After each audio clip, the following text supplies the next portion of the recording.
Hey, what? Let's see. Okay, You're one. one. Okay. How does it feel? It's going to screw me up whenever I edit. I'm always number 2. Like poop. Not going to give it to It's me. not even witty. Megatron must be stopped, no matter the cost.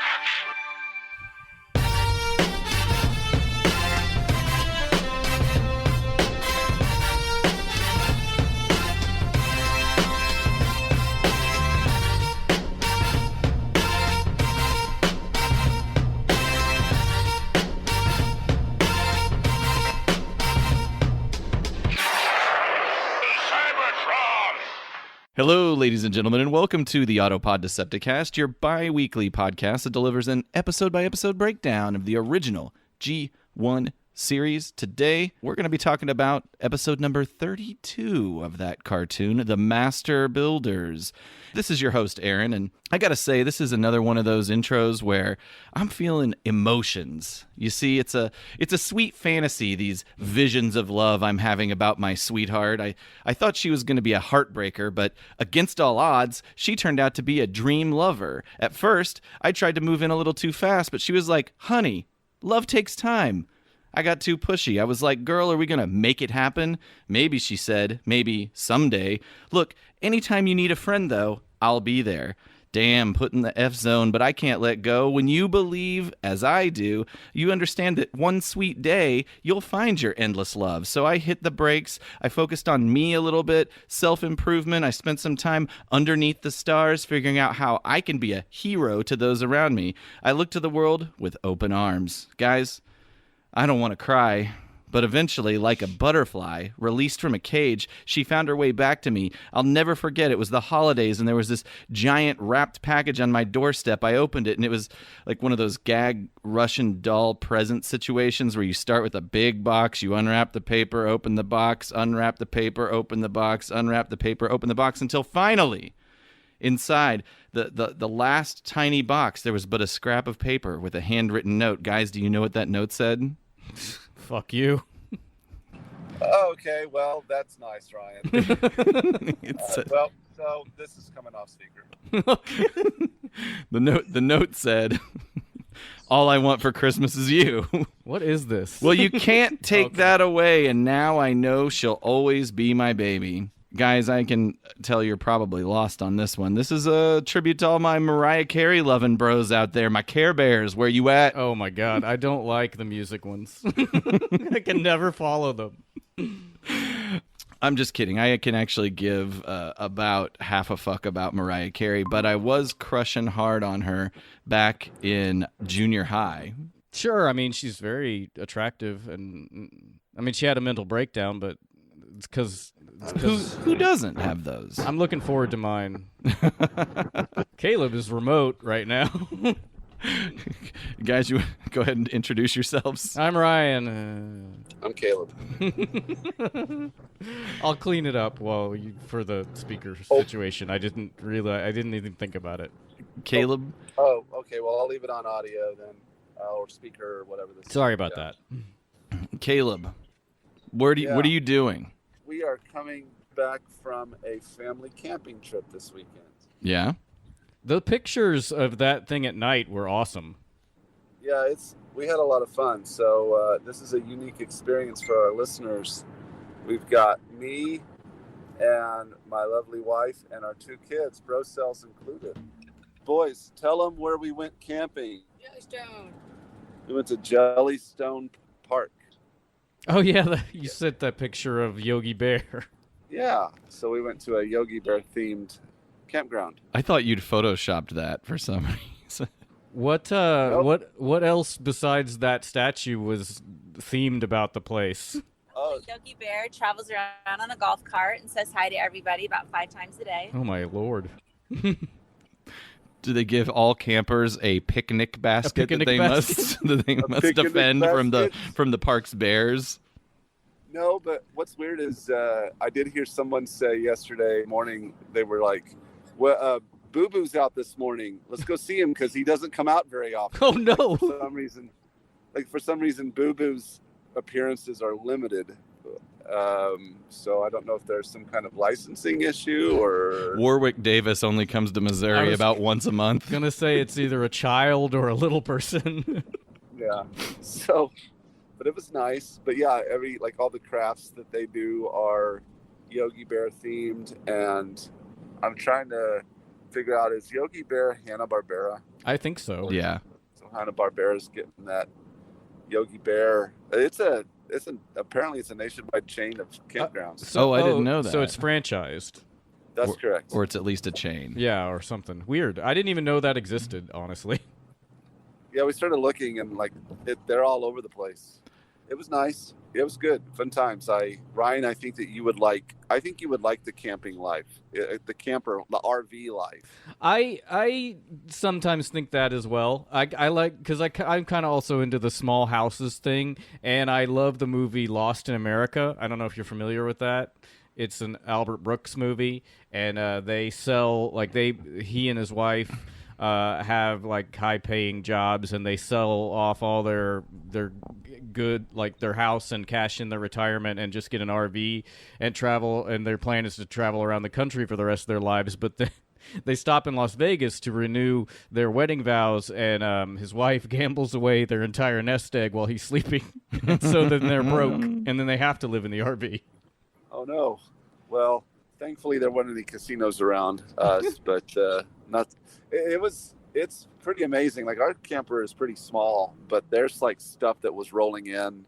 It's just massive, huge coach style, mobile fortresses. Yeah.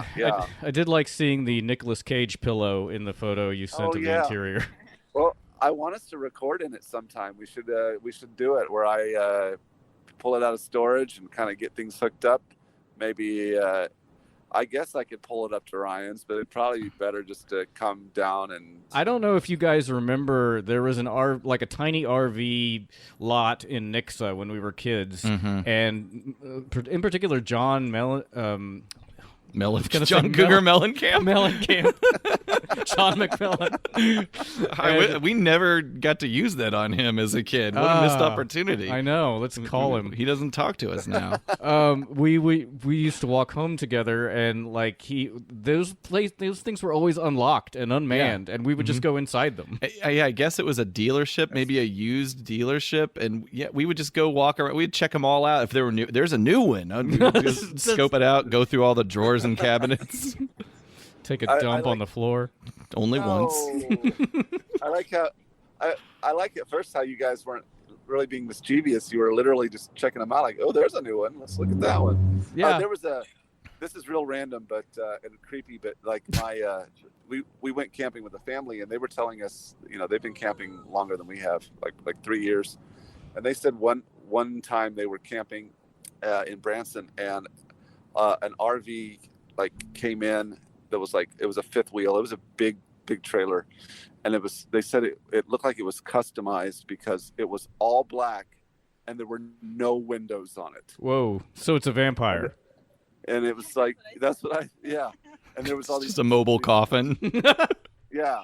And it was just, they said there was fancy cars driving up and people coming in and out of it I don't know, all the time. And so it just sounds like a drug situation. Yeah, no kidding. Yeah, but the thing is, you're not doing a good job of making yourself inconspicuous by doing that.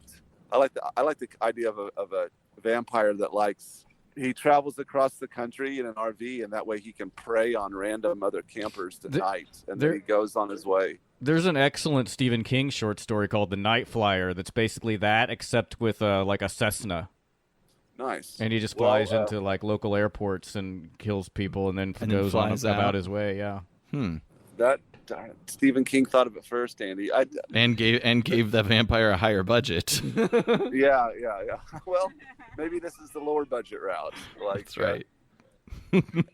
Working, he's a working class blue collar RV. Blue collar bloodsuckers is the name of our. Yeah. Well, there you go. I like it. I love it. It's just an old retired vampire couple. I want to suck your blood, I guess. Yeah. They were so nice to me, but then they They killed me. Now I'm a ghoul. I don't know. Yeah. They only hit up Jellystone. Franchise. So on the count of 3, everybody say, "Hi, Aaron and Ryan." 1, 2, 3. Hi, Aaron and Ryan. Okay, on the count of 3, everybody say, "Hi, Andy, Harrison, and Kenny." 1, 2, 3. Hi, Andy, Harrison, and Kenny. What's funny is Andy actually joined you in doing that. Do you believe in the power of a curse? Yeah. I forgot that I had a bunch of Mariah Carey facts. Oh, okay, great. Do it. I don't know if we want to edit it back in when No, Mariah Carey was this a is- relevant conversation This topic. is perfect for like just a microcosm of our ridiculous podcast. I wanted to do this Mariah Carey intro because I knew she had a ton of hits and there was a lot to draw from, which always makes that That's why you were humming that when process you got here. easier. Yes. But I wanted to share this because for those of us who weren't necessarily huge Mariah Carey fans, it's hard to believe how giant of an artist she is and was. So I'm going to just, you got to respect this career. So check this out. Is it the Sweet Fantasy video where she's laying on the ground in the forest? Maybe. I remember that one. I was very enamored of her in that video. I liked the Heartbreaker video where she and a brunette version of herself were fighting over Jerry McConnell in a movie theater. I don't remember that. Oh, man, it was hot. Anyway, Mariah Carey has sold over 200 million records, making her one of the best-selling music artists of all time. There's only 10 artists who have sold more albums than her. She was, in fact, the #1 selling artist of the 90s. Wow. Nobody sold more than her. She's the only artist Really? More than Michael Jackson? in the 90s. Crazy. That's correct. She's the only artist to have a #1 song in each year of a decade, which is the 90s that she did that. She has spent 82 weeks at the #1 position on the Billboard Hot 100, which is the greatest number for any artist in U.S. chart history. She has 19 #1 singles, which is the most for any solo artist, and just for compared to any musicians in general, bands, she's second only to the Beatles in terms of her #1 singles. Wow. Her holiday album, 1994's Merry Christmas, is the best-selling Christmas album of all time. Suck it, Bing Crosby. I hit my wife. In 1995-96, she set the record for the most weeks at #1, which was 16 weeks on the Billboard chart with her Boys to Men collabo, One Sweet Day, a record that held for 23 years. Whoa. Until that young scamp Lil Nas X decided to hit the charts, trample that record, and disappear into obscurity. Back into the night I go. It was a real hit and run situation. She was the first artist to have 3 songs debut at #1 on the Billboard Hot 100. Those 3 songs were Fantasy, One Sweet Day, and Honey, and she held on to that record until just recently Ariana Grande broke it, and Ariana Grande now has 4 songs that have debuted at #1. And also, just since Mariah Carey hit that record, Drake and Justin Bieber also now have 3 #1s, but she held that for 20 plus years. And the last Mariah Carey fact, first female artist to have a single debut at #1. Really? Also with 1995's Fantasy. You forget, if you're not a big stan on Mariah, she was That's a giant crazy. pop cultural and record selling machine. Does she still make music? She does. She Oh. still puts it out there. I think she's more of an icon though nowadays. She's just settled into the icon status. It's a good place to be. Yeah, her money makes money. Yeah, it's working for her. That's You right. Make your money work for you. Ah. Well, Ryan, why don't you construct us a crafted solar power tower inspired cocktail? Hey, it's not that at all. No. But it Shit. is interesting because for these next 2 episodes, we're headed into spooky season. It's October. Ooh. My favorite. Unfortunately, Halloween is canceled because the United States is crippled with a pandemic. So that's unfortunate. I'll just be, I guess, decorating my house and sitting in it alone. Mm-hmm. But Well, you should come over to our house, Ryan. In the backyard. in the backyard, I show up at midnight, just tapping on the window. Yeah. sorry to derail what you were saying, but Ryan, we don't want you to be alone on Halloween. Well, so- I do have a real alive girlfriend who That's theoretically true. will be here. So I will say, as I was really digging for positivity, and the only thing I can say is that we, as Americans, do love Halloween more than any other country. It's a huge deal here, where it doesn't seem like it's like that other places. Where was Halloween invented? It basically here in the 50s, the way we know it now. So weird to think that this country founded in puritanical values would love Halloween so much. Yeah, it's huge. I think it's like, in terms of what we spend for it, it's like second only to Christmas. And that's what I was going to ask is, do you know what our Halloween spending is compared to other countries? I don't have those What's figures. the GDP of Halloween? I don't have those figures with me. What do we got here? I decided to make my own cocktails for this month. And I don't know if I've ever said that Halloween is my birthday. I don't know if my love of horror movies and Halloween is tied to that or not, or if it would be anyway. Probably, but A lot of people like horror movies who weren't born on Halloween. it's true. So I decided to make my own cocktails for this month, these next two recordings. I think in making so many cocktails from Jigger Beaker and Glass, and just in my own independent research, that I've kind of just absorbed how to make a cocktail by osmosis. So this one has been created online a lot of times. It's a fictional drink from the show Cheers. It's from season 6, episode 1 of Cheers. If anybody who's watched that, that's the one where it switches. Diane left the show, and Kirstie Alley comes on, and it's Sam comes back to the bar, and it is owned by a corporation, and it's all like cheesy, like a Applebee's or something, and all the regulars are gone, and then everybody concocts this plan to get the bar back to the way it was, and so Woody makes a drink called a Screaming Viking. Let's see. What do I feel like today? What am I in the mood for? Guess a Screaming Viking would do it. Don't you mean a laughing Swede? Okay. And the only thing, it's not even real. It's not real in the world, and it's not real in the show. Mm-hmm. It's just made up. And basically the idea is to get the other bartender, the new bartender, fired. That drink does not exist. There's been many a morning I wish to God it hadn't.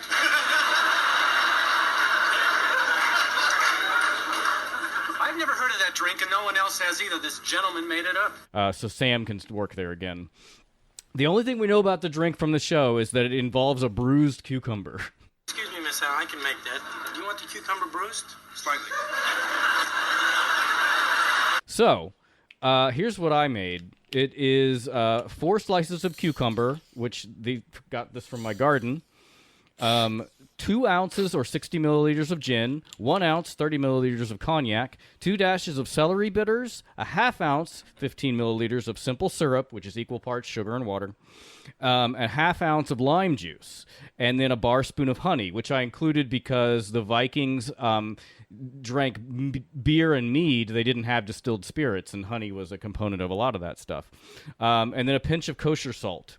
And so you muddle the 3 slices of cucumber with the salt in a shaker, combine all the other ingredients, shake with ice, and then double strain it into a rocks glass and garnish with another wheel of cucumber. Let me do that. And cheers. Screaming Viking! Screaming Viking! Screaming Viking! Screaming Viking! Caleb, we've got one for you whenever you come in. Between you and me. I'm cool. I'm getting ready to get in the car. I'm curious, how's it taste? Tell me all about it. Looking I for a like mask it. mode. It's really good. I was pretty pleased with this. Nice job, Brian. Yeah, it's What made you pick first of all, this cucumber doesn't look very bruised, but I guess when Well, you that's the muddled those muddling. other cucumbers, yeah, you bruise that's the them. bruising. Then, yeah, what made you pick this? I know why you picked the gin. I've been watching a lot of bartenders online, like Steve the Bartender, and then another channel is How to Drink. I like both those guys. And How to Drink did a version of a Screaming Viking, and I decided to do my own version. And I've watched through the whole series of Cheers probably like 10 times in the last couple of years. How similar is this to the, what'd you say, Bartender Steve? Steve the bartender. He didn't do one. How to Drink is the channel that did one. I don't remember because I was purposely, when I watched it, I didn't want to absorb too much. Okay. So I made my own. It's kind of It's like a wholly original crafted cocktail. it's A Jetta citrusy. Ridge. It's citrusy. The cucumber really comes through for sure. Yeah. This would have been a good one for the last episode. It could have been a barbarian cocktail. I was too mad. Well, we can include it. I think we should do a zine. Let's do a zine, and we'll include this as an original cocktail in the zine. What do you say? What's the zine? A zine is like a pretentious hipster magazine that's made at a low print run, but it would include all of our artwork, and we could sell We should it. definitely do it like we had in elementary school where they did like the mimeograph machine where it was just purple print. Do you remember that? Yeah, for sure. We got it figured out. Does anybody know what I'm talking about in the world? That hasn't existed for 15 years. Probably more than that. Did you guys ever have the teacher have you go run down to the office to do those? Yeah, I don't think I ever did. Maybe I don't look trustworthy. you're not. Well, and then if they asked Caleb to do it, he'd just disappear. We've established he can't be trusted to be a teacher's aide. I'd get it done. I'd take it and then I'd bring it back like the next day. I'd get it done though. Hey, we've got a shout out, guys. Oh shit! Shout out to new Patreon Do subscriber, Daniel Vroman. Daniel's favorite G1 character is Omega Supreme, who, as I told him, I'd completely forgotten about story-wise. Do you remember anything about Omega Supreme other than Constructicons, maybe? Other than you're gonna put that, Are involved. that caveat on it because that's what I mostly remember him for. And he talked kind of weird. Omega, no use all words. I don't know. He One of talks those type of weird. characters. He's a guardian robot. Well, I did the math. We're not going to run into him until The Secret of Omega Supreme, which is number 46 of season 2. That's 14 episodes, over a year off for us. So something to look forward to. Daniel. He's also a fan of the scandalous IDW Prowl, who really seems to be behind everything bad in that universe. And Stupid IDW2 Ultra Magnus, who loves rules. And I haven't read IDW2, but IDW1 also loved rules, so seems like they're keeping it true to form. Can IDW2 deal with it? I think they can and are. But anyway, Daniel says, thanks to you and the guys for your constantly entertaining show and for introducing me to More Than Meets the Pod during your crossover episodes. I love how that's always the stamp at the end of it. I wonder if they've gotten a single... Oh, thank you Thanks guys for introducing us to to Autopod Decepticast. Go listen to More Than Meets a Pod. It's a great podcast. Apparently, you don't need to tell him to do that. I just meant in general. Daniel, you should be very happy. By the time this episode drops, we should have another crossover episode hitting the market with Harper and Kit. Did they say when that was? I believe it's like mid-October, like Mid-October? the 14th or something like that. So They release on Wednesdays. So this is either coming out a little before. This is coming out Sunday It'll be a little before it. The 11th. The 11th, yeah. Okay. All right. So you might be hearing this beforehand. So look forward to that. Yeah, just in general, thank you for the support. We look forward to fist bumping someday soon, if that's still a thing that humanity does after we all If get we survive inoculated. the rest of this. I'm so tired. Just every day I wake up and I'm like, why? Every night I go to bed and I'm like, I hope I don't wake up. Yeah, but you felt that way before any of this. Yeah, it's worse. It's true, but this is just the worst timeline. I've been working from home forever, so it's barely affected. It's really just trying to be emotional support to those around me who it impacts. It's not even that. Like, I like staying home. It's more just everything in our I don't like country. having to fight with random people about masks. I've never had that problem. Who are you fighting with? You haven't been on the internet. Why are you fighting masked people on the I'm not internet? fighting people. I'm sorry. I'm not personally fighting anybody. I'm tired of seeing people fight about masks. Yeah, I have on to, the internet or in person. I have to be careful. I just click away. I just don't engage. Yeah. Oh yeah. I've found myself going down, making unhealthy choices in reading social media and reading news headlines where I just have days where I'm like, I'm not looking at the news because the news cycle is just so quick now. Mm-hmm. It's just like it's gonna exhaust you. And yeah. So I avoid the news cycle. I might check the headlines once a day. Some days I fall off the wagon. I've just found it good just to disengage. I'm in full on junkie mode, political junkie mode right now. I'm listening to everything, I'm hearing everything. Just because I'm into it. Ugh, I can't. Like this. I can't do that. Honestly, I kind of equate it to for those of us who were adults at the time whenever George W. Bush was elected and reelected. I felt a lot of liberal outrage fatigue at the time, and this is like turned up to 11. It's so much worse than even then. It's weird that I look back at the Bush administration with nostalgic fondness. And he's a war criminal. Yeah. So it's strange. It's weird. Everything's weird. Everything is going to be better, though, guys. I do feel like I'm in a Twilight Zone episode where it's every day something weird happens. Yeah. I think it's going to be all right, but we got to get through it. But we've got to... I think the American experiment's over. So here's an interesting story. I live in a neighborhood that has an HOA. I'll pause for Ryan's cynical comment. No, hey, white people are great. And as part of the covenant of the HOA, nobody's allowed to have political signs, which I kind of like. And the HOA is homeowner association? Correct. Okay. Yes. And it's not I don't live in the super fancy neighborhood. The HOA fees are cheap, but it pays for the pool is what and trash is what the fees pay for. Fascist light. I also don't like, there are aspects to it that are like that I'm like, I'm not going to fucking cover with the HOA on things like what color I want to change my roof to. It reminds me of the Frasier episode where he put up a door knocker that the condo association didn't like. That's exactly what it is. But, I knew this thing existed before I bought into the neighborhood. I elected to give up these rights as a citizen when I hopped on. But anyway, no political signs. Great. Well, political sign popped up 2 doors down from me. They're Trump conservative political signs. And Melody, she gets home that day and she's like, are you going to go over with me to tell them they got to take that out of their yard? Oh, God. Oh, no. And I said, we're not going to go talk to them. No. We're not engaging. There's no way that ends well. and those kinds of people are always reasonable, though. I said, it's against the HOA. It's going to come up and somebody's going to deal with it and they'll get pulled or whatever. Well, days go by. It doesn't get pulled. Then on the Facebook group, somebody says, hey, isn't it against our HOA for there to be political signs in a yard? And it turns out last year, Missouri passed a law that HOAs can't restrict you from political speech in your yard. So, of course, this Trump guy is vindicated. Then 2 days ago, this guy that has the Trump somebody signs burned his house in down. his yard. He posted a video that was captured from his Ring or whatever that security system he's got. Somebody's been driving, and there's the same car that's been driving in front of his house, not stopping or anything, but as they drive, they roll down their window and yell, "Eat shit, Trump!"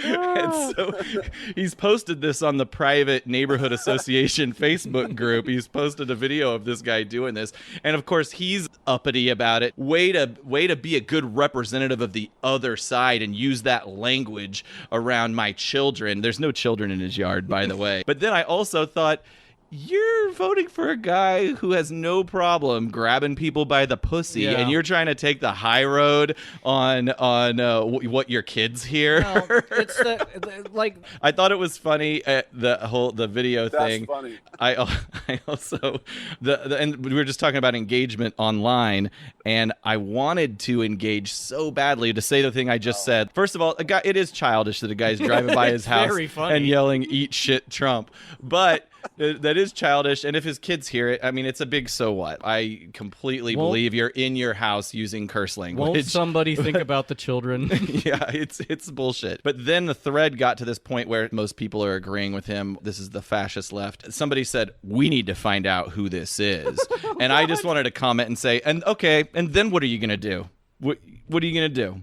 You're going to find him? Yeah. It's not illegal to yell dumb shit from your car, so what are you going to go do?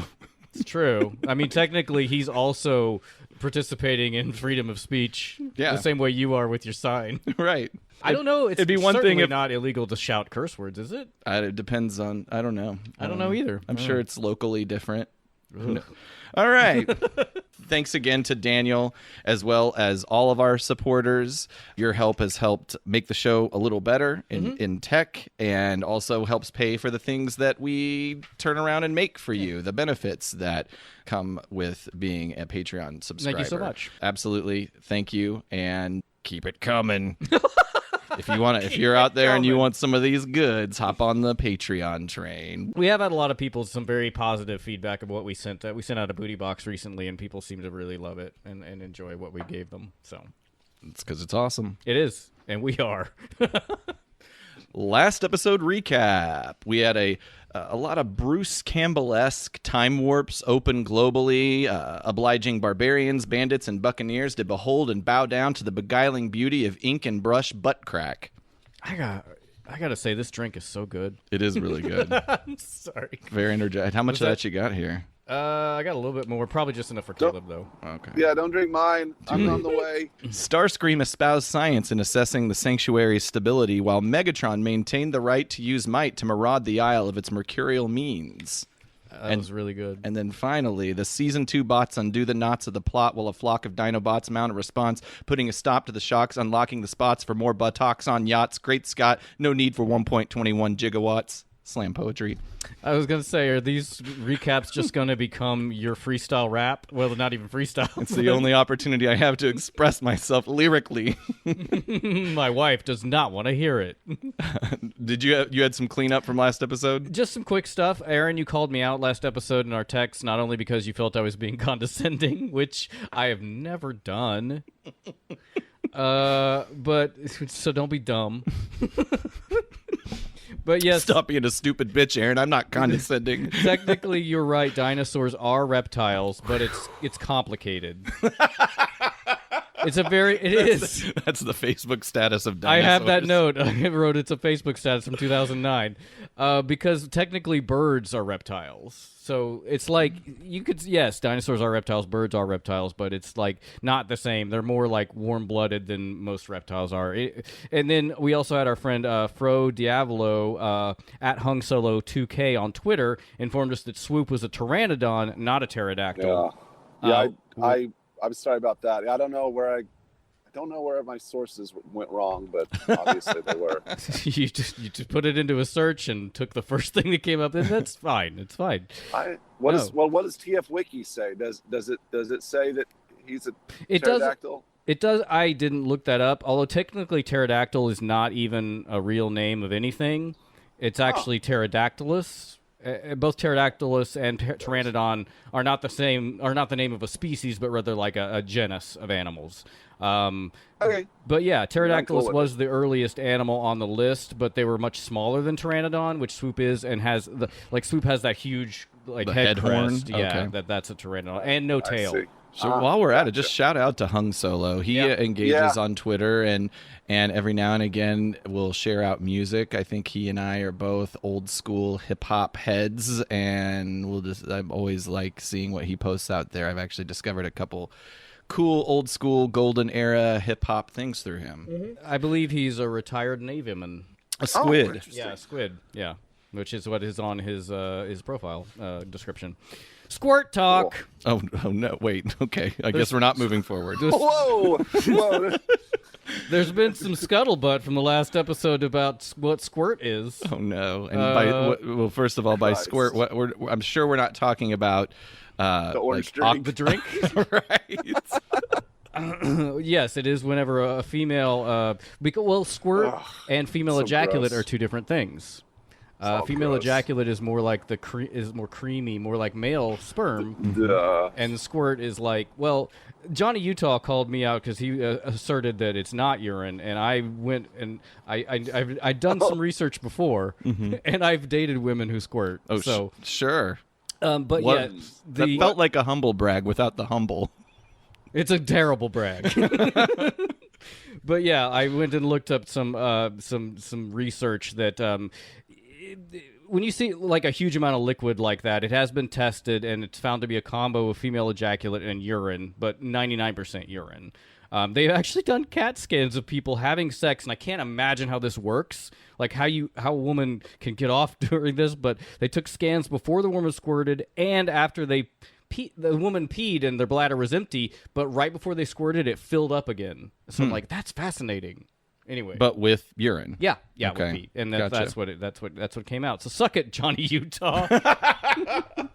He just doesn't want to believe that his girlfriend is pissing in his face. It's fine. I mean, it's not a big deal. Well, Yeah, Johnny. maybe he.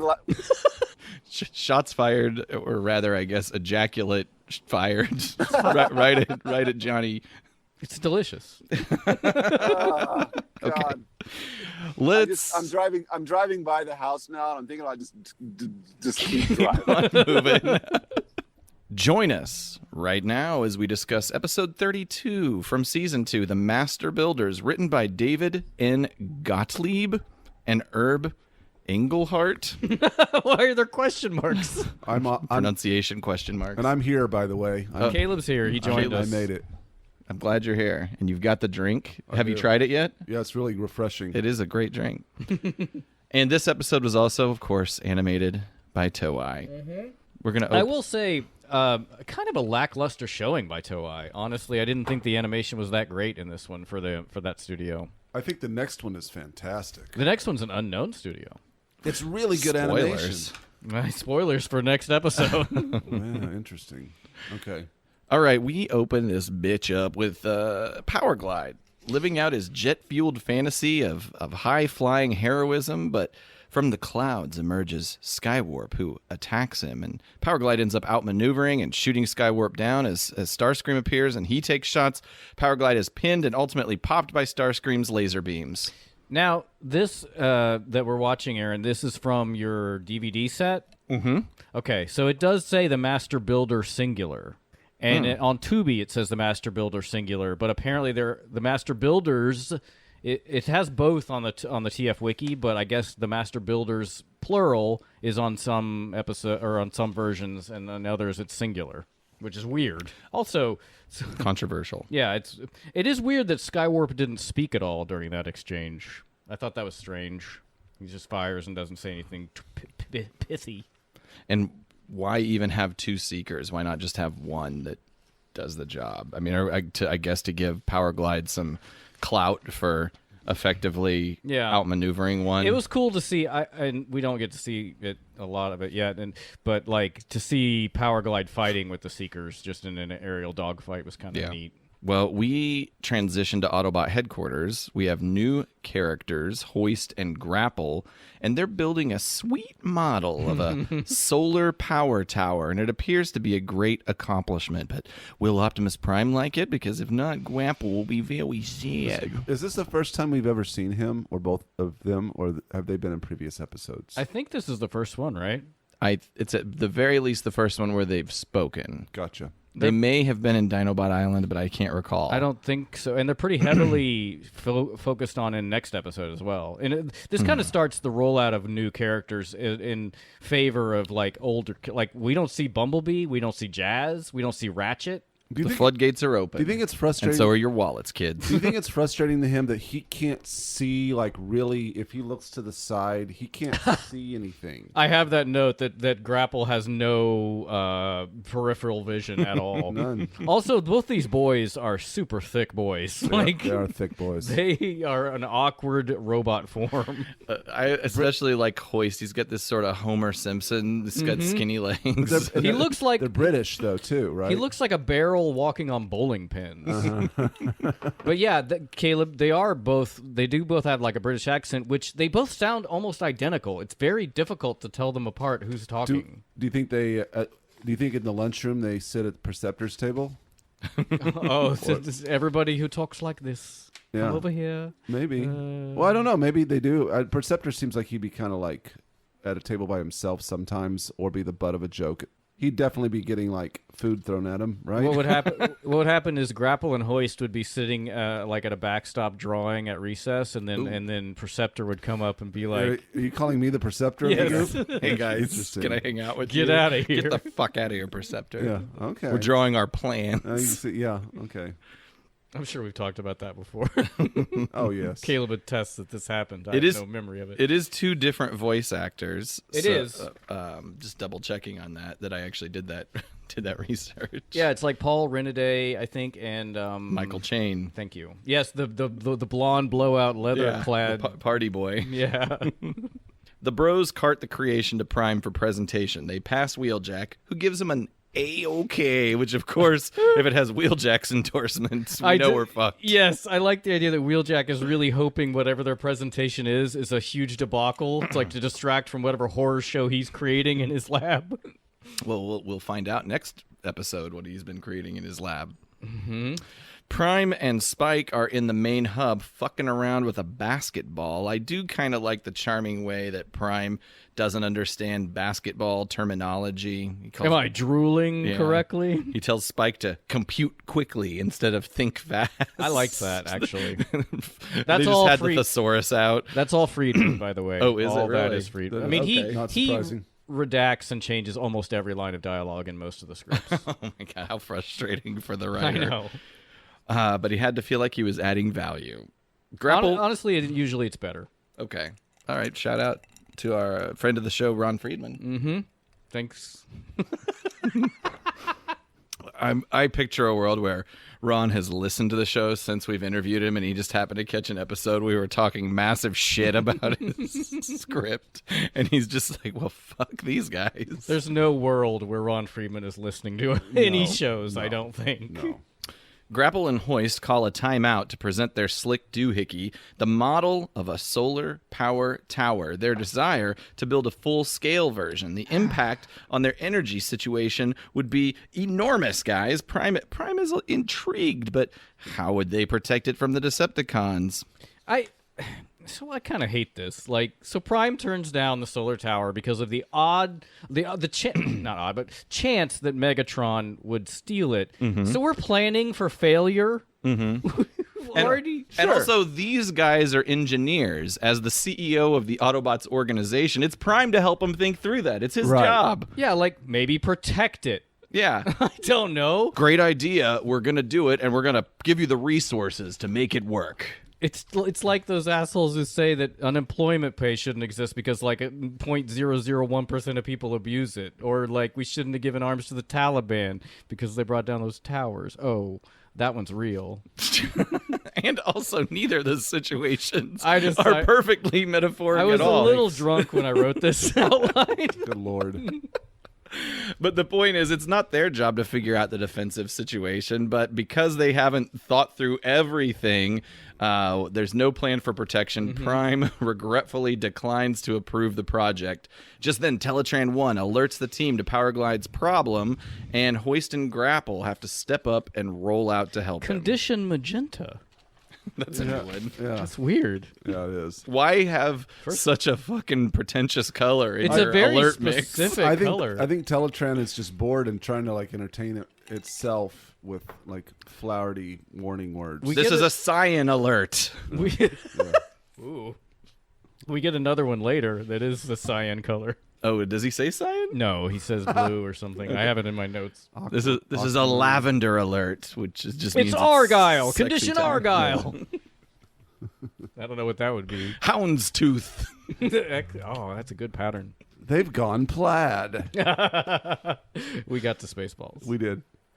That means it's time to talk about Hoist and Grample. Yes. Grample. Grample, Grampy. Grandpa Grapple. I also noticed both the new characters, Hoist and Grapple, have gun in hands. Oh, yeah, they do. Wow. What a really inconvenient thing for an engineer to have. Yeah. It's just one hand. Well, There- was that an Autobot symbol? I'm sorry to interrupt. That looked a little different. Look at this. Yeah. Yeah. What is It's that? weirdly... It's just a poorly drawn Autobot It's actually... I symbol. kind of like it better. The 3-minute mark when Teletran It looks like flashes the an Autobot version... symbol. It looks like the version of the logo a high school kid would draw on his Trapper Keeper. Shots fired at high school kids. You guys suck. Do Trapper Keepers still exist? No, they certainly do not. Books don't exist in school anymore, really. What the hell am I supposed to leave my legacy in the form of A dick? penises Yeah. and paragraphs? Pee-pees and wee-wees. That reminds me, my dad had a coworker at the railroad. God. that What's this gonna be? really super nice guy. I forget what his nickname was, but super Probably nice. something like cock ass. It would be cock drawer after I tell you this story. But Sorry, I'll stop interrupting. super nice guy, very quiet, mild mannered. Would always draw enormous penises on just any random thing, and then like laugh, and then just smile about it, like like this. Did you ever see any Whoa. of his penises? No, unfortunately, I This is didn't. just a dad But story. you guys know about my dad's lunchbox, though, right? Remind us. I feel familiar, but His lunch pail, an old school, like this is the one where he had back in the 70s like and a 80s. steel lunch pail. Steel lunch pail. He had drawn like a I guess back in the day it would be equivalent to like a Kilroy was here thing. It was not Sure. an unusual one to draw. And it's like the back end of a mouse I with remember this this little now. butthole and these huge testicles hanging down. So fucking strange. I'll have to draw it for you guys. What was happening in the 70s and 80s to adult It males? sounds fun. I disagree. You don't. From the other stories you've told me, I don't think I would have lasted very long in this world. It's because Ryan definitely would have been duct taped to a board Yep. and had a I would have been pubic hair tickle his abused. nostril. Yeah. Yeah. That's not it's not fair, Ryan. I'm sorry, Sorry, for Ryan. you in this hypothetical universe. Hoist, Grapple. They're going to locate Power Glide, and they do locate Power Glide and repair him to make him flight worthy. Power Glide takes off for home, leaving Grapple and Hoist to ponder the potential for them to produce the power tower on their own. Hoist reminds Grapple that would be insubordination, but Grapple just really wants to do it.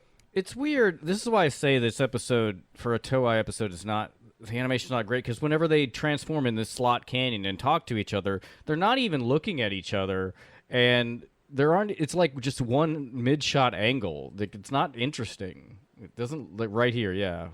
Like, at the minute 4. What is that? Maybe they're just not used to drawing these new guys yet, so they can't quite get. They can't look at dynamic each with them. I don't know. I don't know how that guy keeps from falling over, really. It's pretty crazy. I never had either of these guys as toys, so I'm sure... I think they just maybe went a little too toy accurate with their cartoon designs. You didn't have to make them look that way. Like, look at Ironhide. He doesn't look anything like his toy. Megatron. Yeah. Well, Hoist is a remold of Trailbreaker. Right. So they have a very similar physique. We'd have to compare their G1 toys side by side, and obviously Grapple and Inferno are remolds, and I think Inferno is just as thick as this guy is. So, but I don't think their toys are necessarily their G1 toys are necessarily, juicy like this. I don't even know what their toys look like, honestly. But I had Inferno, and it was actually a really good toy. It's pretty articulated for a G1 toy. It had arms with shoulders and elbows that bent and stuff like that. At this point, are we getting to toys where they're building the toys for the show as opposed to just repurposing Japanese toys? I don't think so yet, because even Ultra Magnus was a Diaclone. Yes, because he's toy. like a power armor guy. But I think Rodimus, really most of the movie guys outside of Ultra Magnus are new designs Yes. in the vein that you're talking about. So none of season 1 and 2. That's basically we're just repurposing I Japanese don't toys. think so. I Like don't Toei. think so. Okay. But call us out if I'm wrong. We know you will. From the cliffs above, the Constructicons are catching the conversation, realizing that they're being spied on. The Autobots make an attempt to escape, only to have their paths blocked by the crafty cons, who ultimately capture them by creating a landslide, covering them with a veritable quarry of craggy rocks. It is nice to see the Constructicons in an episode not animated by ACOM. That is true. But you're right. I do. Maybe it's because a lot of the shots are a little bit far away that we don't get some of those really nice drawings. Mm-hmm.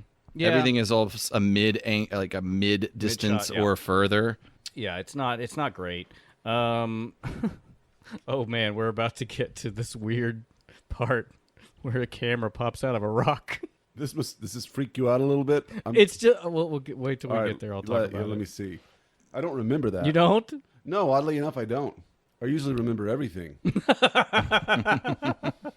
I don't think we see it until we get back from commercial. Oh, maybe. Yeah, I think you're right. Did Yeah. you guys know that my grandfather's my grandfather Carter's job was operating heavy machinery? Like he was a tractor and a bulldozer. What, And for whom did he work? various people. Bud Saffel for a while, and he helped build. This is, Say that like I know who that is. I know, right? That's because I've been hanging out with my dad too much lately. Old Bud Saffel, you know, Ryan. Various construction companies. Okay. Our listeners are not going to care about this at all, but he helped build 65. Oh, Highway 65. Yeah, and he was always. My dad remembers him saying, "I don't know why they're doing this. No one, who's going to travel on this road?"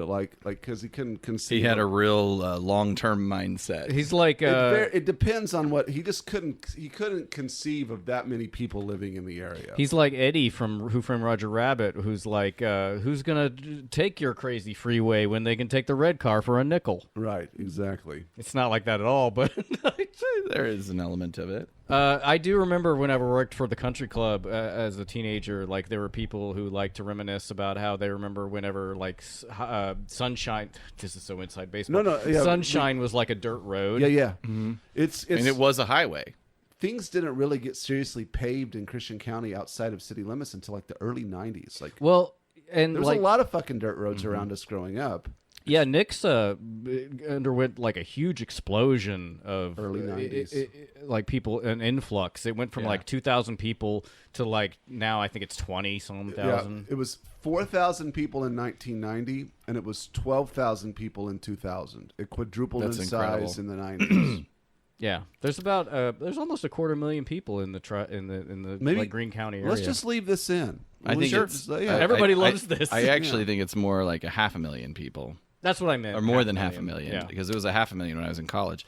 We return from commercial. Turns out the Constructicons just want a conversation, guys. They claim to have departed the Decepticon cause, and it turns out they are total Grapple stans. But they've admired his art all the way back on Cybertron. Which we now have a new origin for the Constructicons. Yes, before even the Omega Supreme story. With the Constructicons' help, this power tower could be built in no time, but how are Grapple and Hoist to be able to trust them? The Constructicons, they pledge to provide proof of their defection. I thought you were going to say more about. I would just want to fill out why the Constructicons, because Megatron in the episode Heavy Metal War says there it is. Hold on, right there. Megatron says in Heavy Metal War they built the Constructicons in the caverns on Earth, so theoretically they would not have been in the. Who put a camera there, thinking that something was going to happen right there? 6 minutes and 22 seconds in, a camera pops out of a fake rock. And also, isn't that a rock that they pushed over the side? I don't know. I will say this: throughout the whole series that we've been watching, first season, second season, there are times where they're looking where the Decepticons and the Autobots are looking at a scene going down somewhere else from like, where's this camera? A vantage point that couldn't be. Yeah. But this proves that is actually possible. So that there's probably just a series of these cameras. They have drones and cameras all over the planet. Maybe they just seeded the world with mini cameras that released them, and they just dug in wherever they felt was good. And those cameras can detect the presence of a Cybertronian. Yes. And when the Cybertronian shows up, they light up. Yeah, it is super weird because like this thing pops up and it's what Megatron uses to see that the Constructicons are talking to the Autobots. Like, why would you put it in this valley? Also, why not just use Laserbeak? Like, it doesn't have to be this complicated. Well, now, at least now, when I see a random camera angle where I'm like, where was the camera? I will go back to this. I thought you were going to say, when I see a random rock, I'm going to smash it. Ryan, the Laserbeak. Oh, sorry. Oh, you're fine. Or I'm going to try to pry the rock open and say, open up. I know you're in there. Yeah, this is making me really paranoid as an anti-government person.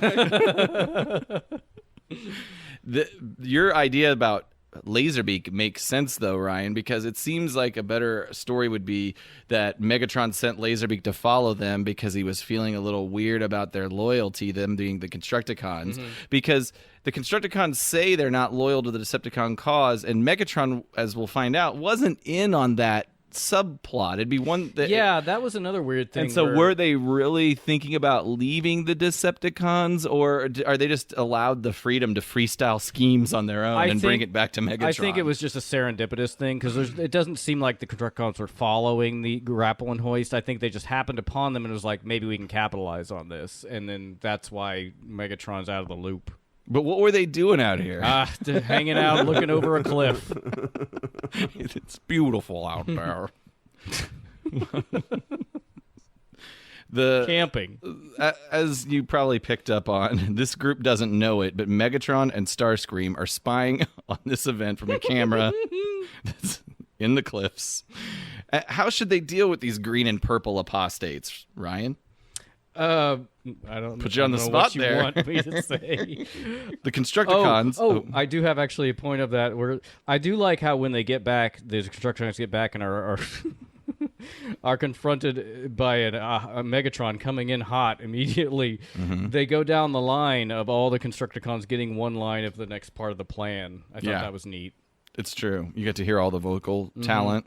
And then for proof for Grapple is what the Constructicons are asking for, that they are on his side. Megatron says, then you must give him my most precious possession. And I was like, is he going to give him Starscream? I kind of thought the same thing. Like, would you not, just to fuck with Starscream, offer him up and make him a prisoner of the Autobots? But that would pad. But I think Starscream would like that because then he would be like, I'm Megatron's most precious possession. I think he'd know that Megatron is fucking with him and be like, "You're giving me to the Autobots. I know what you're doing. let's all do Starscream. Yours is pretty good, Caleb. It's not That was bad. respectable.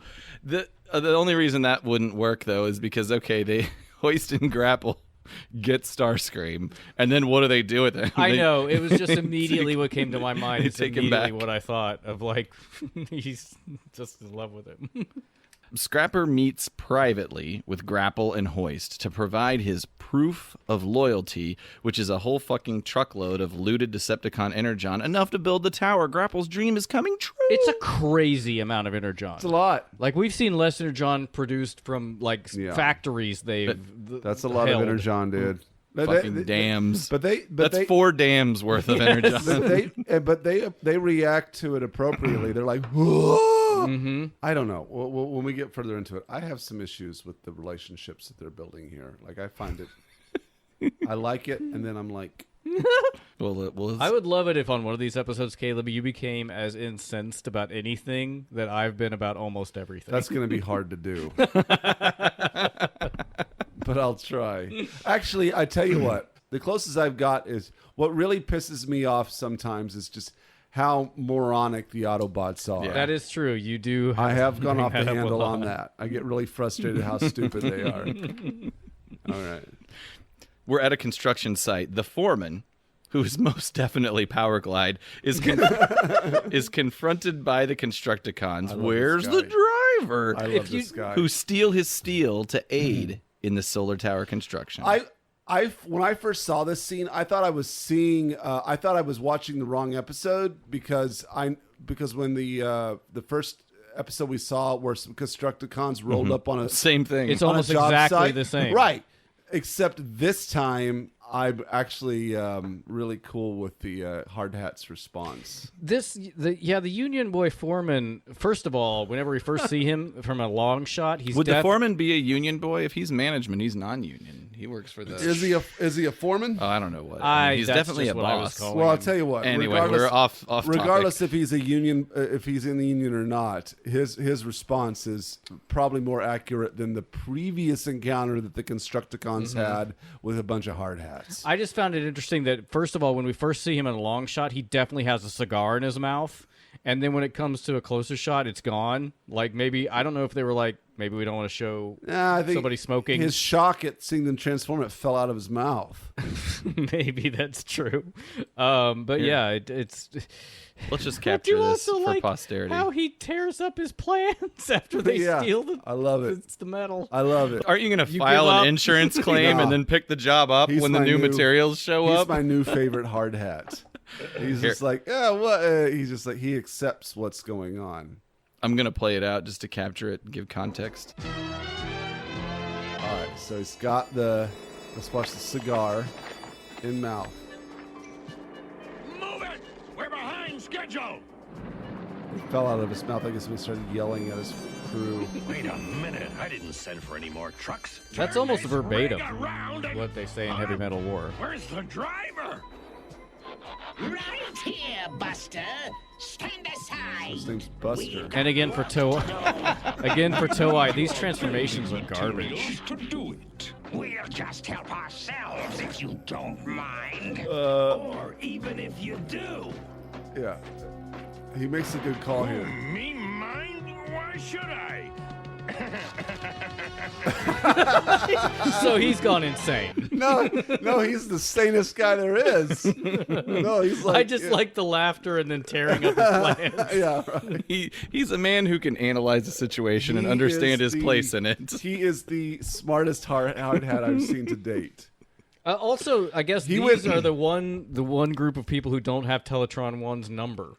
You know what that hard hat did that night? He did that day? He went home. Had dinner, went to bed. Yeah. Great night of sleep. Yeah, it's like... He fucked his wife who squirts. He probably did. He probably did. I don't think anybody squirted in the 80s. It's new. That was 1996, the first year of the squirt. I hadn't discovered that yet. The female orgasm was still but a myth. Yeah, it's weird. The clitoris isn't real. We go back to the solar tower construction site, and we see Grapple and Scrapper. They're checking plans of their own. Together. I Together. do love I that love they're also using paper plans. Grapple's holding his side of the plans with his gun. gun arm. Yeah. Yes. Everything's coming together well. The Constructicons and Hoist working together, getting this project going very quickly. Your tax dollars at work. I would think it would be funny if the plans that they had were like the foreman's old plans that had taped them back together. They're just building that building on accident. It's like, whatever. Okay, yeah, we're about there. Like, at about the 10-minute mark, Grapple says, "As soon as my tower is finished, I must find a place to sign my name in very large letters," which I thought was really weird. Like, what's the hubris there? Very egotistic. I think they're trying to push an ego angle here. Like, Yeah. This is where It's like Icarus. He flew too close to the sun. This And is it's where like pride will get you. Well, and the Constructicons knew how to play him from the very beginning with that. We're paused at 10:26. We're going back to Autobot headquarters. What is this staircase of stone off to noticed the that. right of the the hell is Autobot that? headquarters? I noticed that, Does too. that go to the tool shed that used to be over here off to the right? The Decepticons built that to help them get up into the top of the... That's their easy entry. Now they're just building access into it. It is weird that we now are cutting back to the Autobots. We spent over almost half this episode away from them, which is strange. That's unusual. In my mind, anyway. You got to have some different stories, Ryan. Yeah. I'm You glad got I to try brought it- some different things. I'm glad I brought it up. Yep. We are back at Autobot headquarters. We got Prime, Track, Smokescreen, Inferno. They're shooting the J How on their big? new They built the basketball court. How big is this ball? It's huge. What the fuck? Again, Caleb, to your point, this is the problem with the Autobots. They're spending time and resources building a fucking basketball Yeah, they court got and a new basketball. They've learned basketball. Even though Optimus pretends like he doesn't know how to play or how to understand it, he's like a pro. Yeah. He's a fucking con man. Speaking of con men, Trax draws a foul with an obvious flop here, in my opinion. It's Very, true. very dramatic. But Optimus insists maybe it's time for a checkup. Trax is down for a checkup, but it's been impossible to score an appointment with Hoist, who, along with Grapple, are just nowhere to be found. And Prime's kind of wondering what the fuck is going on. He sends Powerglide to go and find their dumbasses.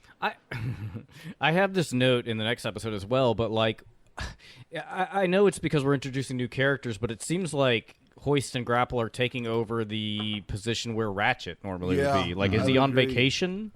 And Wheeljack. Maybe they Yeah. finally caught on and like, no, that's okay, Wheeljack. Let's give you a little break. You're retired. Yeah, Like Ironhide tried to do. right.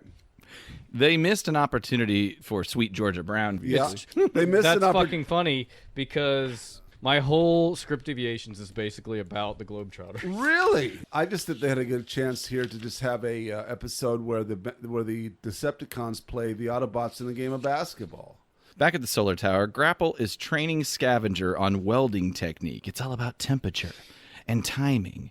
And then he has to go on to training Hook on how to properly install the solar panels. It's just amazing what friends can do together, but it seems like really the Constructicons are just slackers, and they're getting Grapple to do their work for them. I had this point as well. I thought maybe they were just like pretending so that they're bolstering Grapple's like ego. You know, the way I didn't get when I was watching this, I felt sincerity. I think this is one like a really interesting part of the episode where this shows like what could be possible if the Decepticons and the Autobots worked together and, you know, put their allegiances aside. Yeah. I thought that the Constructicons, they really felt sincere in these parts, and so obviously they're not, but the voice actors didn't say anything in a sarcastic way with like a wink and a nod. I thought they did, though. I was picking up lots of winks. I felt like when I saw this, like, by them actually collaborating with Hoist, they were learning things and they were actually appreciating the collaboration, but then of course they're stealing technology. Yep. Yes, but also they were appreciating the advice that they were being given. But then the episode takes that turn where then just kind of cheaply the Constructicons reveal themselves to be malicious. But I thought there could be a stronger story there where the Constructicons could have like actually appreciated the teamwork and the knowledge that they were given and had a conflict within overcoming within like, you know, doing like they respect Grapple, and it hurts them a little bit to take advantage of him like this, but the Decepticon cause is more meaningful than their respect. We will for kind Grapple. of get that in an episode with Omega Supreme and Constructicons. All right, that's good. Kind of get that. I think there was a missed opportunity in this episode from a writing standpoint to have a more complex and actually stronger moral issue here. I like the highly technological ladder that they've developed. That's really funny. Does it really need all those greebles on it? No, it doesn't. From the sky, Powerglide has located the lost Sheepatrons. He has a camera.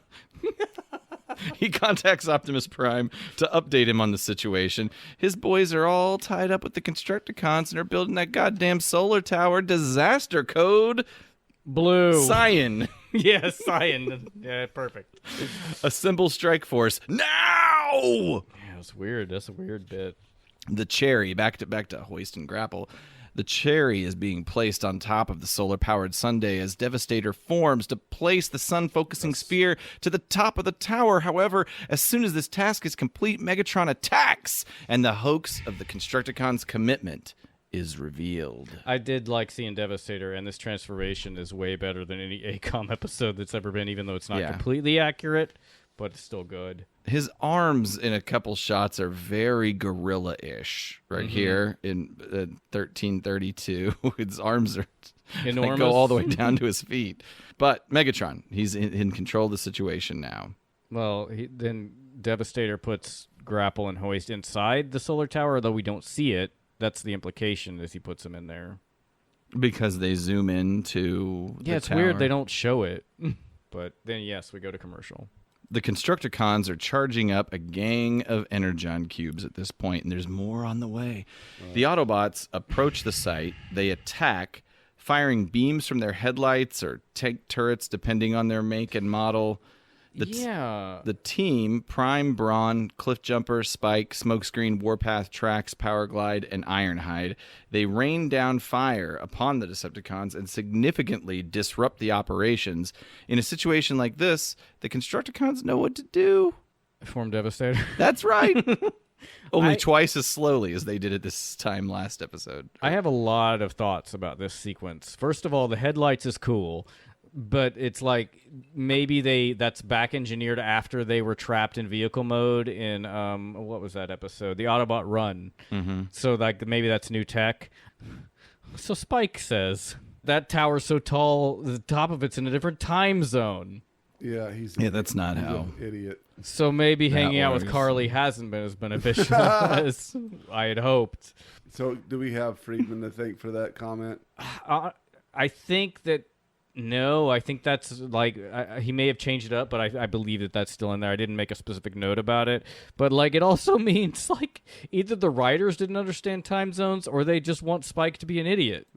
I don't think. I mean, I hate to do the Caleb route of it's for kids, but it's a weird one. I think they just. It's not perfect, but I think Spike can't be on all the time. I think they just. It seems to me that they wrote it. It sounded good enough, and they let it go and moved on. Yeah, you're probably right. They were like, "Fuck it, it's fine. It's no one cares." I will say nobody's going to be picking this apart episode by episode. 30 years. No, we're not. And if they are, and if they are, who cares? Some middle-aged those guys are fucking losers. Some middle-aged douchebags in a basement. In the middle of the United States. I will say the Autobots seem like they're pretty much kicking ass at this point. Oh yeah, they're smoking these fools until Devastator forms. And it's actually a pretty cool battle sequence in general. This is a weird... But why does Devastator form so slowly? And also, why is there an energy sound? Yeah, it's like a shaky, crystalline sound effect. Yeah, this also occurred to me where it's unlike any other Gestalt, where Scavenger, who I believe is the leader of the Constructicons, is not the torso. Right. He's the leg. I mean, why there are would you two need of to them be? that are the torso. It's a cool sequence. Yeah. Also, right here, where you paused at 1640, Devastator is conservatively 1,000 feet tall. Oh, yeah. He's enormous. It's like, yeah, the perspective is all off. Not that Devastator is ever shown to be a normal... Like, he's all over the place all the time. It's one of the most contested elements of the Transformers I guess fandom is Megatron scale. transforms and Soundwave transforms, so why... Mass changing. Why can't Devastator do the same thing when combined? Sure, fine. But it's not even that. Yes, there's the mass shifting from whatever your alt mode is to your robot mode, but then there's just the inconsistency of size. Despite that mass shifting, true. like, is he 1,000,000 feet tall or just a few hundred feet tall? I don't know. But he's laughing as the auto. It's not well drawn, but it's a relatively compelling action sequence as they're driving around the solar power tower and interact with Devastator. There's the famous scene of the ha ha ha ha no meme. You know what I mean? No, I don't. Where Devastator is laughing and then looks down and shoots lasers out of his eyes. Is that a GIF already? Oh yeah, we've seen that. We've seen that in our own feed where they go ha ha ha. He goes ha ha ha and then no. That's a famous. That's a very popular. Oh. You guys really need to pay more attention to our social media. I mean, you're the vice president of social media, so that's on you. Devastator holds the boys at bay with some I-beams. Cliffy's glass gas is gagged. Powerglide dodges a Devi swipe that bangs Ramjet on the backside. Which, by the way, his glass gas is always different every time he uses it. But in this iteration, it's a snowball, and Devastator creates a windstorm just by swiping his hand. So he's like a Mega Man villain. Yes. Megatron has a binoculars that he just ejects out of his chest. Another new thing. That's never showed up in a toy, as far as I know, third party or official. Titty glasses. This the whole exchange between Powerglide and the rest of the Seekers, in particular right here, Ramjet, just makes me yearn for when we get the aerial bots. I don't know if we ever see the aerial bots fight the Seekers, but that's what I want to see. You do see it, I believe, in the Marvel comics. It seems like a no-brainer, although the aerial bots, I believe, were created to fight the Stunticons. Yes, the Stunticons, who are cars. Mm-hmm. This scene, starting at around 17, we'll say the 18-minute mark, is amazing. You've got Warpath, and he rolls up. In fact, I'm going to do a drawing of this and post it because it's so ridiculous. He's rolling up. He gets a few good shots in on Devastator, who then, in order to fight Warpath, jams his arm into the ground, somehow tunnels underneath Warpath, and brings his hand up underneath. And to do that, he would need at least 3 extra points of articulation in his arm. I didn't even make a note about it because I was like, this ludicrous. is so ridiculous. I can't even talk about it. If you'd have told me this was an unknown studio, I'd believe you, because you're right. It's just not as dynamic as Dave. It's true. We at least get shadows and light that are interesting, but like the illustrations themselves are not great. The Autobots have got to find a way to leverage Devastator's strength for themselves. Smokescreen works his way around Devastator and tricks him into a full power kicking of the solar tower Yeah, and destroys it. Prime, my critique here, sir, is maybe don't give Smokescreen his instructions piecemeal like this. Like he keeps calling him out as it's happening. Maybe just tell him what to do. Right. Which I get is for dynamic effect. Like, but this will be your job when we get there, and ultimately they form Devastator, which you know they will. It's Constructicons, right? Smokescreen. yeah. You get out there and do a little bit of your Smokescreen magic, and we'll get him to kick this thing. Or even just before he takes off, like Prime has 3 He keeps coaching him through it like he's Phil Jackson. He should just do it himself. It's true. Why send Smokescreen if you know exactly what you want done? So he Well, the plot is foiled. Devastator crashes through the power tower. It explodes. Its pieces fall to the ground. that particular shot of Devastator crashing through the tower reminds me of the scene of him tearing through that wall in Autobot City in the movie. in Transformers the movie. Very similar. Yes, I think there's something in the next episode that's like that as well. But the Autobots need to begin their recovery mission. The episode's not over, guys. The Autobots got to clean up the scrap. Ultimately, Brawn recovers Hoist and Grapple. To Caleb's earlier point, I guess that means they were inside the tower. yeah, this was kind of touching. Why Like were the they- sun's going down. They're searching for it. It was very kind of sad. I mean, it was I like didn't really care. okay. I will say this is a rare episode also where we don't have Soundwave. Oh yeah. I think Megatron and the Seekers are the only Decepticons we have the Constructicons, but of the core I'm group. telling you, the animation studio was like, you got 27 guys here. We're not doing Soundwave this time. Lots Kill the of Soundwave Autobots. scene. Lots of Autobots. The fact that I consumed several old fashions at this point may have been why I was so touched by this ending. You fucking sappy bitch. Yep. Hoist and Grapple are okay. They're in some carbonite or something. Yep, they're frozen in What's going carbonite. on? And then they shoot them out of it. Oh no, Brawn punches them out of it. That's Right. right. Seemed like a good idea. And they're fine. And these guys know that they're in dereliction of duty. And Prime, he forgives them, but their punishment is to go get themselves repaired up and then come back and clean up this mess Hell yeah. by themselves. Just like a dad. That's what I do to my boys. And that's the end of the episode. Good. TF Wiki had some good points about this episode, which is one, why didn't they just put the solar panels on the Ark instead of building a goddamn tower? And why aren't the Autobots tapping the geothermic energy of the volcano they're in the first place? Well, I think you got to focus on what was like kind of the moral of this episode. Like, What is it? I think it's Because I don't know. I think it's that pride and jealousy and vanity sometimes, ego will sometimes cloud your judgment when it comes to trust. More pride and ego, less jealousy, but Sure. Yeah. I No, think, that's fair. Yeah. I think your ego. Yeah, so you got to be careful about your own ego. And I'm sure if we were to look up Grapple's tech spec, maybe we should bring tech specs into these conversations. But yeah, his own. I'm sure it to be says Anthony about it. his frustration. we'll just rip off more people while we're at it. His own frustration in Prime not allowing him to do that led him to make some bad choices, which Yeah. is having the enemy help you build it. Right. But And be just too immediately trusting of the Sure. enemy. well, Autobots. Well, they were telling we all him know what he that wanted to hear. We know that all Autobots are stupid, gullible. But true. but also, I think a side, The Autobots again s- are liberals. an interesting side theme of this is I really feel that when the Decepticons and Autobots were working together, you could really see what was possible if they put their partisanship aside and work together to achieve something that's great. Well, the effectiveness of the Constructicons to be able to mobilize and That's get right. it done. So- Grapple actually had a vision for something great. That's right. And then and was able to manage and motivate and now keep what I them don't happy. get is I will say that Optimus Prime's advice or reasoning for not having them do it was not they needed to make that better. That's bad leadership. Yeah, it was pretty bad. because I do see the benefit of them building it.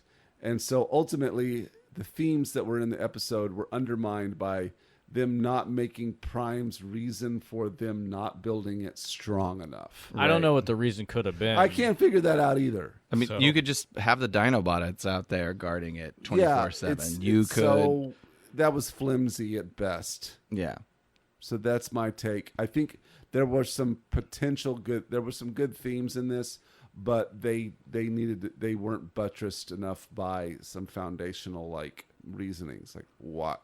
So Prime's excuse was bullshit. Yeah, we could probably write a book on Prime's bad leadership calls. Yeah, absolutely. We've definitely have a podcast about it. Well, we got some new voice actors and writers that I'd like to cover off on real quick. We had writers David N. Gottlieb and Herb Engelhart. Apologies if I'm mangling those names.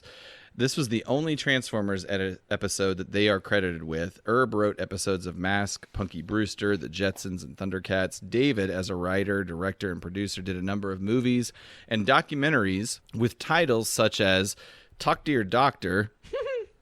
Ryan, maybe you've seen this. People's Temple. It's a Jim Jones documentary. Yep. And Game Show Models, which is described on IMDb as a soft porn drama about the ins and outs within the office of a sleazy, middle-sized Hollywood PR firm. What the fuck? All right. New voice actors. I think we've covered Peter Renaday voiced future characters we'll interact with, Lord Chumley and Professor Green, but I think we covered off on him in our TF Con. He was most well known as Master Splinter in the 87 Ninja Turtles series. And Hoist, Michael Chain, of course, we've covered him in his beautiful bleach blonde hair, his George Michael beard, his amazing leather jacket. Also does Power Glide and Red Alert, which we'll get more than our fill of in the next episode. There really a lot of Power Glide in these last even 4 episodes. Michael Chain was lobbying for it. He must have had something on Wally Burr. He had something on him. Like a gun. I want you to put me in this. I want to put you in this episode. Anyway, go on. That was sexy, Ryan. Yeah. Anybody else hard out there? Now we know Caleb's drinking. The official Takara Masterpiece MP35 Grapple includes the model for the solar power tower and a blueprint for the solar power tower. Yeah. By the way, real quick, I woke up this morning in the camper with the biggest boner. All right. Some wood for the campfire. Yes, that's right. I'm glad that you wanted to put that in. Thanks for sharing that with us. That's all I wanted to say about All right. that. Cool. Turgid camping. When I bought that camper from the previous owner, who I know, He was like, "This will make you hard." I'm friends with people that are friends with him, and they said, "Oh, don't put a black light in that thing." Okay, carry on. I also wanted to call out the X-Transbot. There are a number of third-party Masterpiece style Hoist figures. The one I own, the one I think is the best, is the X-Transbots Hoist.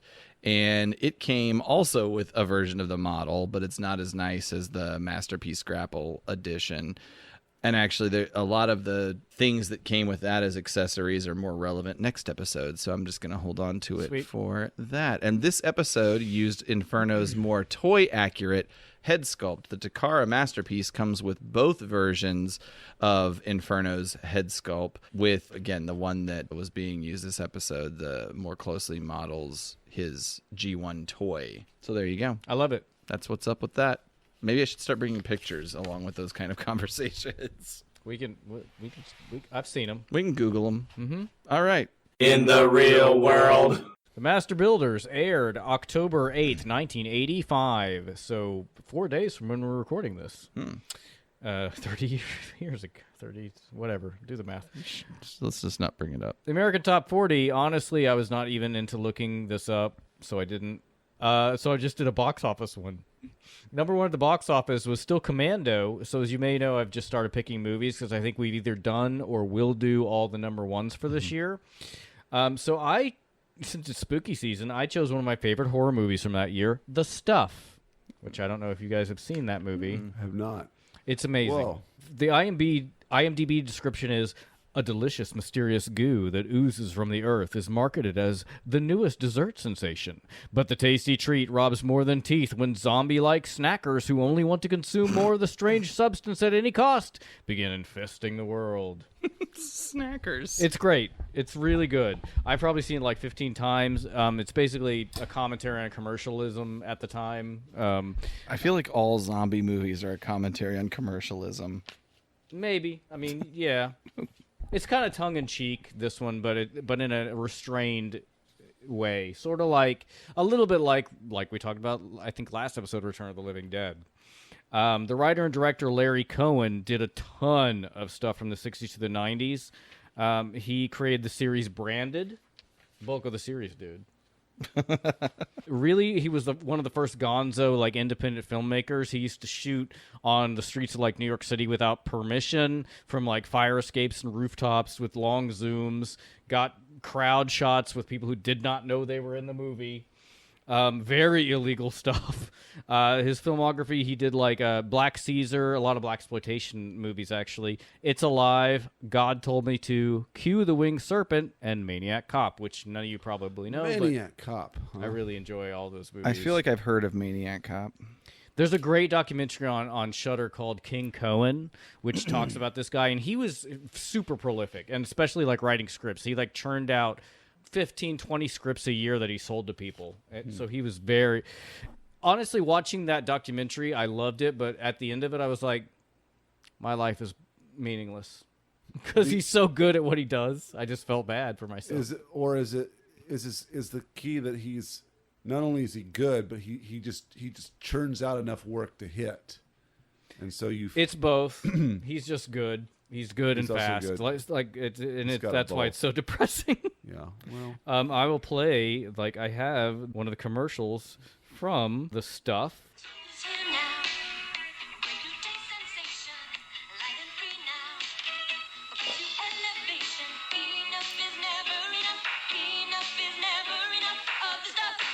The stuff that tastes that makes you hungry for more. The stuff, taste that delivers. Enough is never enough. Enough is never enough. The Stuff. I feel like I've heard that somehow, or a variation of it.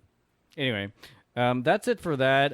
It's fun facts from this week in history and a really awful parallel of what's going on in the world today. The Supreme Court on this week was set to review court-ordered affirmative action programs that the Reagan administration contended were discriminating illegally against white people, which is one of the worst things I've ever read. Obviously, that didn't work out because there's no such thing as discriminating against white people, really. But so everything's bad. Go vote. That's the end of the real world. God. Yep.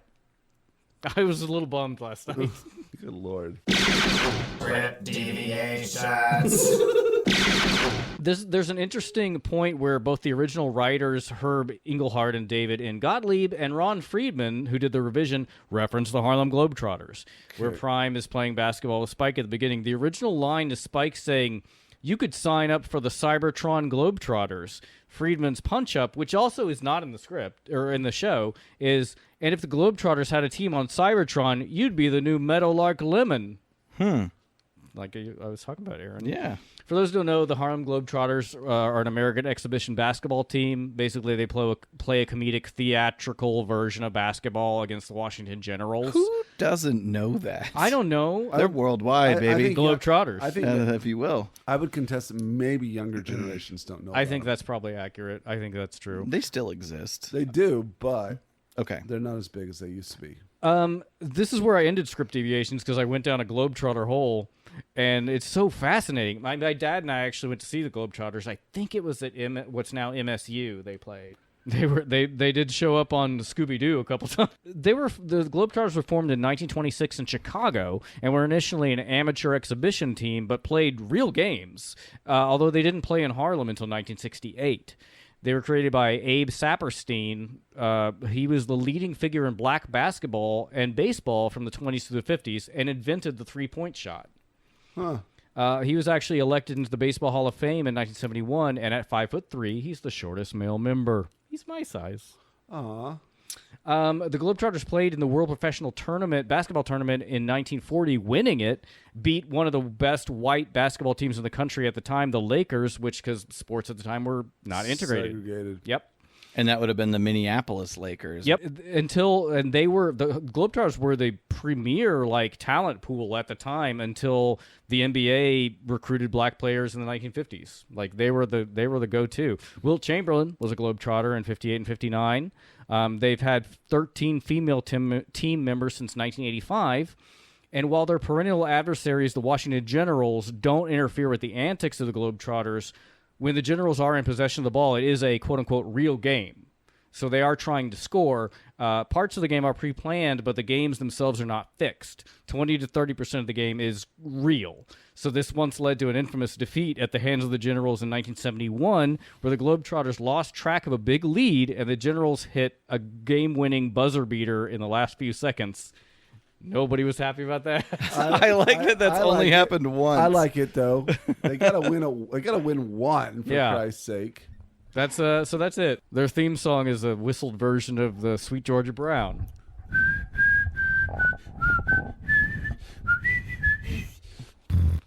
Yep, that's it. Would you guys like to rate the schism? I will say that the Decepticons. The thing is, were the Decepticons? Were they in on it? Not until the Constructicons told them about it. So, I think technically from a Decepticon standpoint, I guess I would rate it pretty high, but only because the Constructicons thought it up. I think the Constructicons had a great idea, but you can't give Megatron any credit for it. Yeah. It really is a Constructicon-centric episode, and they are the drivers of the plot and really came up with the idea. They capitalized on what is presumably a happenstance coming across Grapple and Hoist. I think it's strong. I think it's a strong scheme because they're preying directly on the emotional vulnerability of Grapple. Yeah. We've covered it. I mean, it's bad for the Autobots. I mean, Prime, that decision to not fund and build and defend this. Prime's job as leader is to add that value of looking at the bigger picture, to lobby for the funding. You got all these new Season 2 guys. You got plenty of guys who are, you're playing basketball all day long. Send them to the Power Tower. All right, so, okay, we can... I'm the ghost of the iconic moment! I always like seeing enemies work together. Even though it's pretend. Even like in Cops, where Big Boss and the cops hooked up to fight. For a second, I thought you were talking about the reality show. But yes, when it happens, I like it, and I love it when it happens with G.I. Joe and Cobra. Yep. Because it's unusual, and it makes you aware of. It humanizes everybody in a weird way, and it also makes you think of what they could accomplish.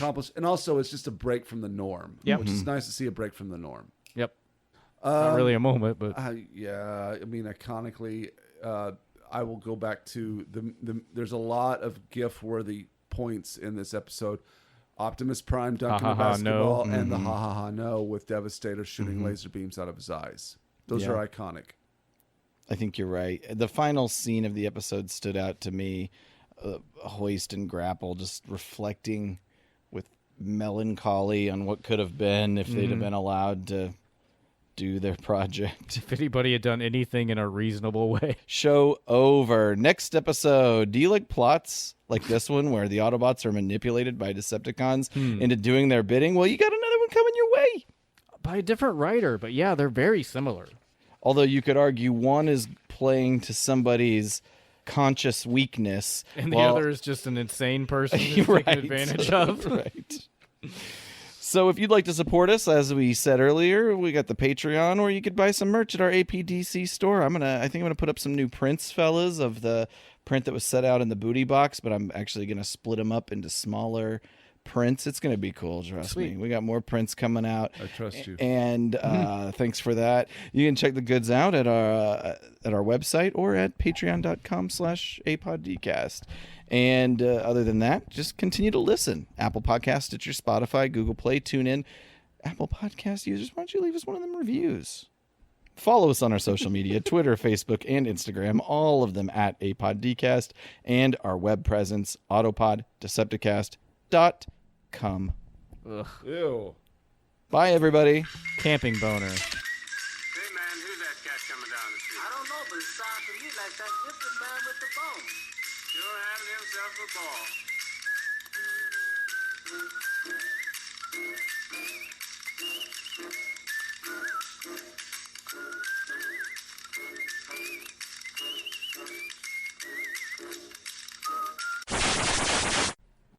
Cells is the sponsor of Autopod Decepticast. Yes.